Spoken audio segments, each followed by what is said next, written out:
ಬಂಗಾರದ ಮಾರಿ ತೊಳೆದೇನ ಅಂತ ಬರೀತಾರೆ. ಇದು ಕೂಡ ಜನಪದ. ನೋಡ್ರಿ, ಎಷ್ಟೇ ಆದರೂ ಕೂಡ ಅವರವರ ಮಕ್ಕಳು, ನಿಮ್ಮ ತಂದೆ ತಾಯಿಗೆ ನೀವೇ ಮುದ್ದು ಮಕ್ಕಳು, ನೀವೇ ಬಂಗಾರ. ಕರ್ಗ ಇದ್ರು, ಬೆಳ್ಳಗ ಇದ್ರು, ದಪ್ಪ ಇದ್ರು, ತೆಳ್ಳಗ ಇದ್ರು, ಹೆಂಗಿದ್ರು ಕೂಡ ನಿಮ್ಮ ತಂದೆ ತಾಯಿಗೆ ನೀವೇ ಕೂಡ ಬಂಗಾರ ಅಂತ, ಬಂಗಾರಕ್ಕಿಂತ ಹೆಚ್ಚು ಅಂತ. ಹಂಗಾಗಿ ಆ ಜನಪದ ಸಾಲುಗಳಲ್ಲಿ ಅದು ಬರುತ್ತೆ. ಏನಪ್ಪ ಅಂದ್ರೆ, ಆಡಿಬಾಯನ ಕಂದ ಅಂಗಾಲ ತೊಳೆದೇನು. ಯಾವುದ್ರಲ್ಲಿ ಅಂಗಾಲ ತೊಳಿತೀನಿ ಅಂತಂದ್ರೆ, ತೆಂಗಿನಕಾಯಿಯ ತಿಳಿ ನೀರು ತಕ್ಕೊಂಡು, ಅಂದ್ರೆ ಅಷ್ಟು ಸ್ವಚ್ಛಂದವಾಗಿರ್ತಕ್ಕಂಥ ನೀರಿನಿಂದ ನಿನ್ನ ಅಂಗಾಲನ್ನ, ನಿನ್ನ ಬಂಗಾರದ ಮಾರಿಯನ್ನ, ಅಂದ್ರೆ ಮಾರಿ ಅಂದ್ರೆ ಮುಖ ಅಂತ ಮುಖವನ್ನ ನಾನು ತೊಳಿತೀನಿ ಅಂತ. ಅಷ್ಟು ನನಗೆ ಮುದ್ದು ನೀನು ಅಂತಕ್ಕಂಥ, ಅಂದ್ರೆ ತನ್ನ ಕಂದನ ಬಗ್ಗೆ ಆ ತಾಯಿ ಏನಪ್ಪ ಅಂದ್ರೆ ಅಲ್ಲಿ ವರ್ಣನೆ ಮಾಡ್ತಾನೆ. ಅಷ್ಟು ಒಂದು ಅರ್ಥಗರ್ಭಿತವಾಗಿರ್ತಕ್ಕಂಥ ಜನಪದ ಸಾಹಿತ್ಯ ನಮಗೆ ಗೊತ್ತಿರ್ತಕ್ಕಂಥದ್ದು. ಆದರೆ ನಾನು ಹೇಳಿದಲ್ಲಿ, ನೀವು ಹೇಳಿದ ತಕ್ಷಣ ಮೊದಲು ಆಯ್ತು ಅಂತಂದೆ, ನಿಜವಾದ ಜನಪದ ಅದಲ್ಲ.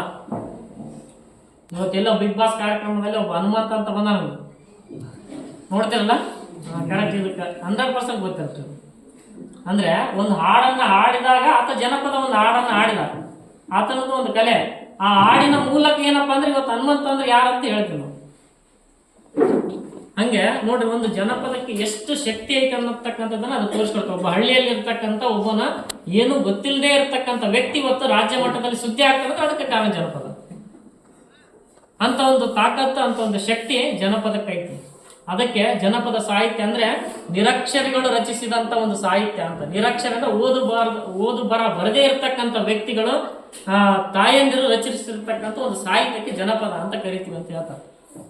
ಅಷ್ಟು ಅದ್ಭುತವಾಗಿರ್ತಕ್ಕಂಥ ಒಂದು ಶಕ್ತಿಯನ್ನ ಜನಪದ ಸಾಹಿತ್ಯ ಒಳಗೊಂಡಿದೆ ಅಂತಕ್ಕಂಥದ್ದು. ಆನಂತರ ಜನಪದಕ್ಕೆ ಯಾವುದೇ ರೀತಿಯಾಗಿರ್ತಕ್ಕಂಥ ಅಧಿಕಾರ ಇಲ್ಲ.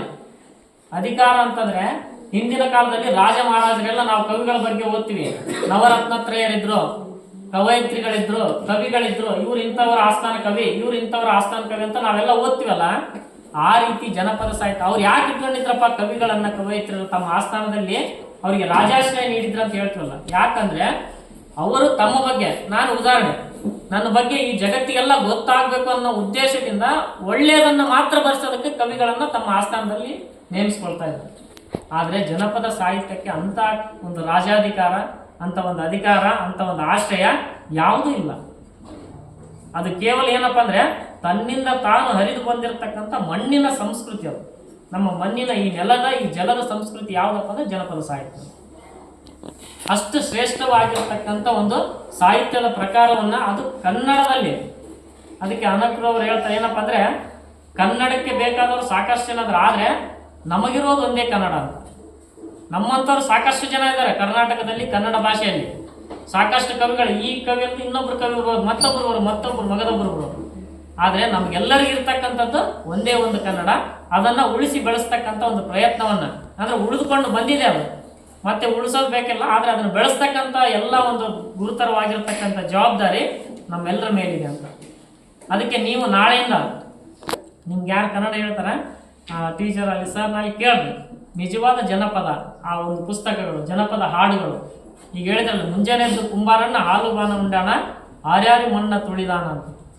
ಅಂದ್ರೆ ಮುಂಜಾನೆದ್ದು ಕುಂಬಾರನ ಒಂದು ಕಾಯಕದಲ್ಲಿ ಆ ಹಾಡನ್ನ ಹಾಡ್ತಾ ಹಾಡ್ತಾ ಹಾಡ್ತಾ ಏನಪ್ಪ ಅಂದ್ರೆ ತನ್ನ ಕೆಲಸವನ್ನ ಮಾಡ್ತಾ ಇದ್ದ ಅಂತಕ್ಕಂಥದ್ದನ್ನ ಅದು ಬಿಂಬಿಸುತ್ತೆ. ಅಷ್ಟೇ ಅರ್ಥಗರ್ಭಿತವಾಗಿರ್ತಕ್ಕಂಥ ಸಾಲುಗಳು. ನೋಡಿ, ಒಂದು ಪದಕ್ಕೆ ಇನ್ನೊಂದು ಪದ ಬರಿದೆ ಅಂತಂದ್ರೆ ನಮ್ಗೆ ಗೊತ್ತೆ. ಇವತ್ತಿಗೂ ಕೂಡ ನಾವು ನಮ್ಮ ಒಂದು ಶಿಕ್ಷಣ ವ್ಯವಸ್ಥೆ ಹೆಂಗೈತಂದ್ರೆ, ಈಗ ಈ ಡಿಗ್ರಿ ಬಂದಿರ್ತಾರೆ, BEd ಓದಿರ್ತಾರೆ, MA ಓದಿರ್ತಾರೆ, ನಮ್ಮ ಆಫೀಸಿಗೆಲ್ಲ ಬಂದಿರ್ತಾರೆ, ಒಂದು ಲೆಟರ್ ಬರೆದು ಕೊಡೋ, ಹಿಂಗೆ BEd ಇಲ್ಲ, ಈಗ ಒಂದು ಹಾಸ್ಟೆಲ್ ಕ್ಯಾನ್ಸಲ್ ಮಾಡ್ರಿ ಅಂತ ಒಂದು ಲೆಟರ್ ಬರೆದು ಕೊಡ್ರಿ ಅಂದ್ರೆ, ಅವ್ರ ಲೆಟರ್ ನೋಡ್ಬಿಟ್ರೆ ನಿಜವಾಗ್ಲೂ ಕೂಡ ಕನ್ನಡ ಅಂತಕ್ಕಂಥ ಭಾಷೆ, ಕನ್ನಡ ಭಾಷೆ ನಮ್ಮಿಂದಲೇ ಏನಪ್ಪ ಅಂದ್ರೆ ಇವತ್ತು ಅದರ ಒಂದು ಅವಸಾನ ಸಾಗೈತೆ ಅಂತ. ಅಂದ್ರೆ ನಿಜವಾಗ್ಲೂ ಕೂಡ ಒಂದು ಪದಗಳನ್ನು ಜೋಡ್ಸಕ್ ಬರಲ್ಲ, ಒಂದು ಪತ್ರ ಬರೆಯೋದಕ್ಕೆ ಬರಲ್ಲ, ಅಲ್ಲಿ ಇರ್ತಕ್ಕಂಥ ವಿಚಾರಗಳನ್ನು ವ್ಯಕ್ತಪಡಿಸಕ್ ಬರಲ್ಲ.